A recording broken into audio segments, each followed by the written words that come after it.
بسم اللہ الرحمن الرحیم۔ السلام علیکم۔ آج ہم اپنی سیرت النبی کی ویڈیو کو آگے لے کے چلتے ہیں۔ عنوان ہے مشرکین کی گستاخیاں۔ اللہ کی قسم، محمد نے جیسے ہی اس کے دروازے پر دستک دی تو وہ فوراً اس حالت میں باہر نکل آیا گویا اس کا چہرہ بالکل بے جان اور زرد ہو رہا تھا۔ محمد صلی اللہ علیہ وآلہ وسلم نے اس سے کہا کہ اس کا حق ادا کر دو۔ وہ بولا بہت اچھا، یہ کہہ کر وہ اندر گیا اور اسی وقت اس کا حق لا کر دے دیا۔ قریشی سردار یہ سارا واقعہ سن کر بہت حیران ہوئے۔ اب انہوں نے ابو جہل سے کہا، تمہیں شرم نہیں آتی جو حرکت تم نے کی؟ ایسی تو ہم نے کبھی نہیں دیکھی۔ جواب میں اس نے کہا، تمہیں کیا پتا، جو ہی محمد صلی اللہ علیہ وسلم نے میرے دروازے پر دستک دی اور میں نے ان کی آواز سنی تو میرا دل خوف اور دہشت سے بھر گیا۔ پھر میں باہر آیا تو میں نے دیکھا کہ ایک بہت قدآور اونٹ میرے سر پر کھڑا ہے۔ میں نے آج تک اتنا بڑا اونٹ کبھی نہیں دیکھا تھا۔ اگر میں ان کی بات ماننے سے انکار کر دیتا تو وہ اونٹ مجھے کھا لیتا۔ کچھ مشرک ایسے بھی تھے جو مستقل طور پر آپ کا مذاق اڑایا کرتے تھے۔ اللہ تعالیٰ نے ان کے بارے میں ارشاد فرمایا، ترجمہ: یہ لوگ جو آپ پر ہنستے ہیں اور اللہ تعالیٰ کے سوا دوسروں کو معبود قرار دیتے ہیں، ان سے آپ کے لیے ہم کافی ہیں۔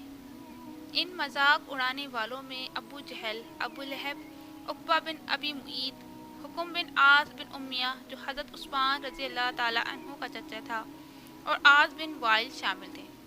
ابو لہب کی حرکات میں سے ایک حرکت یہ تھی کہ وہ آن حضرت صلی اللہ علیہ وسلم کے دروازے پر گندگی پھینک جایا کرتا تھا۔ ایک روز وہ یہی حرکت کر کے جا رہا تھا کہ اسے اس کے بھائی حضرت حمزہ رضی اللہ تعالیٰ عنہ نے دیکھ لیا۔ حضرت حمزہ رضی اللہ تعالیٰ عنہ نے وہ گندگی اٹھا کر فوراً ابو لہب کے سر پر ڈال دی۔ اسی طرح عقبہ بن ابی معیط نبی کریم صلی اللہ علیہ وآلہ وسلم کے دروازے پر گندگی ڈال جایا کرتا تھا۔ عقبہ نے ایک روز آپ کے چہرے مبارک کی طرف تھوکا۔ وہ تھوک لوٹ کر اس کے چہرے پر آ پڑا۔ جس حصے پر وہ تھوک گرا وہاں کوڑ جیسا نشان بن گیا۔ ایک مرتبہ عقبہ بن ابی معیط سفر سے واپس آیا تو اس نے ایک بڑی دعوت دی۔ تمام قریشی سرداروں کو کھانے پر بلا لیا۔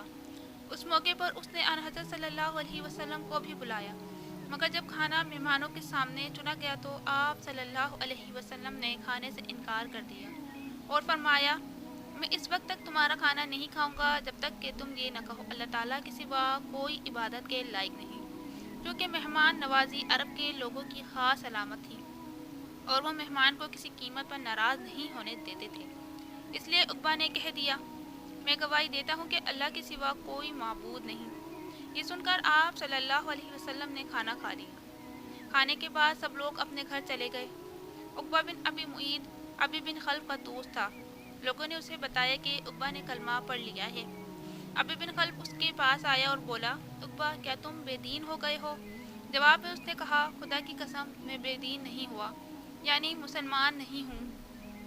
یہ بات صرف اتنی سی ہے کہ ایک معزز آدمی میرے گھر آیا اور اس نے یہ کہہ دیا کہ میں جب تک اس کے کھانے کے مطابق توحید کی گواہی نہیں دوں گا وہ میرے ہاں کھانا نہیں کھائے گا۔ مجھے اس بات سے شرم آئی کہ ایک شخص میرے گھر آئے اور کھانا کھائے بغیر چلا جائے، اس لیے میں نے وہ الفاظ کہہ دیے اور اس نے کھانا کھا لیا، لیکن سچ یہی ہے کہ میں نے وہ کلمہ دل سے نہیں کہا تھا۔ یہ بات سن کر ابی بن خلف کا اطمینان نہ ہوا۔ اس نے کہا، میں اس وقت تک نہ اپنی شکل تمہیں دکھاؤں گا نہ تمہاری شکل دیکھوں گا جب تک کہ تم محمد کا منہ نہ چڑھاؤ، ان کے منہ پر نہ تھوکو اور ان کے منہ پر نہ مارو۔ یہ سن کر عقبہ نے کہا، یہ میرا تم سے وعدہ ہے۔ اس کے بعد جب حضور نبی کریم صلی اللہ علیہ وسلم اس بدبخت کے سامنے آئے، اس نے آپ کا منہ چڑھایا، آپ کے چہرے مبارک پر تھوکا، لیکن اس کا تھوک آپ کے چہرے مبارک تک نہ پہنچا بلکہ خود اس کے منہ پر آ کر گرا۔ اس نے محسوس کیا گویا آگ کا کوئی انگارہ اس کے چہرے پر آ گیا ہے۔ اس کے چہرے پر جلنے کا نشان باقی رہ گیا اور مرتے دم تک رہا۔ اسی عقبہ بن ابی معیط کے بارے میں سورہ فرقان کی آیت 37 نازل ہوئی، ترجمہ: جس روز ظالم اپنے ہاتھ کاٹ کاٹ کر کھائے گا اور کہے گا، کیا ہی اچھا ہوتا میں رسول کے ساتھ دین کی راہ پر لگ جاتا۔ اس آیت کی تفسیر میں لکھا ہے، جس روز ظالم آدمی جہنم میں کوہنی تک اپنا ایک ہاتھ دانتوں سے کاٹے گا، پھر دوسرے ہاتھ کو کاٹ کر کھائے گا، جب دوسرا کھا چکے گا تو پہلا پھر اگائے گا اور وہ اس کو کاٹنے لگے گا، غرض اسی طرح کرتا رہے گا۔ استغفر اللہ۔ اسی طرح حکم بن عاص بھی آن حضرت صلی اللہ علیہ وسلم کے ساتھ مسخرہ پن کرتا تھا۔ ایک روز آپ صلی اللہ علیہ وسلم چلے جا رہے تھے، یہ آپ کے پیچھے چل پڑا۔ آپ کا مذاق اڑانے کے لیے منہ اور ناک سے طرح طرح کی آوازیں نکالنے لگا۔ آپ چلتے چلتے اس کی طرف مڑے اور فرمایا، تو ایسا ہی ہو جا۔ چنانچہ اس کے بعد یہ ایسا ہو گیا تھا کہ اس کے منہ اور ناک سے ایسی ہی آوازیں نکلتی رہتی تھیں۔ ایک ماہ تک یہ بے ہوشی کی حالت میں رہا، اس کے بعد مرنے تک اس کے منہ اور ناک سے ایسی ہی آوازیں نکلتی رہیں۔ استغفر اللہ۔ اسی طرح عاص بن وائل بھی آپ صلی اللہ علیہ وآلہ وسلم کا مذاق اڑایا کرتا تھا۔ وہ کہا کرتا تھا، محمد اپنے آپ کو اپنے ساتھیوں کو نعوذ باللہ یہ کہہ کر دھوکہ دے رہے ہیں کہ وہ مرنے کے بعد دوبارہ زندہ کیے جائیں گے۔ خدا کی قسم، ہماری موت صرف زمانے کی گردش اور وقت کے گزرنے کی وجہ سے آتی ہے۔ اسی عاص بن وائل کا ایک واقعہ اور ہے۔ حضرت خباب بن ارت رضی اللہ تعالی عنہ مکہ میں لوہار کا کام کرتے تھے، تلواریں بناتے تھے۔ انہوں نے عاص بن وائل کو کچھ تلواریں فروخت کیں، ان کی اس نے ابھی قیمت ادا نہیں کی تھی۔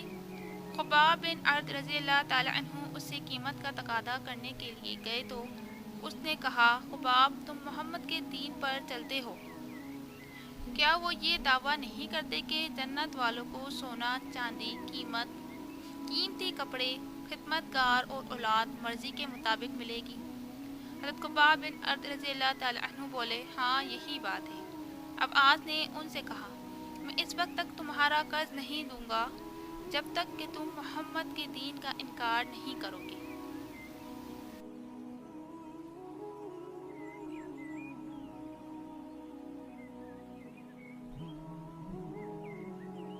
سیرت النبی صلی اللہ علیہ وآلہ وسلم ابھی جاری ہے۔ اگر آپ کو ویڈیو اچھی لگی ہو تو لائک کر کے کامنٹ میں اپنی رائے لازمی دیجیے، اور اگر چینل پہ نئے ہیں تو اس کو سبسکرائب کر دیجیے، بیل نوٹیفیکیشن کو آن کر لیں تاکہ ہماری نئی آنے والی ویڈیو آپ کو ٹائم پر مل سکے۔ شکریہ۔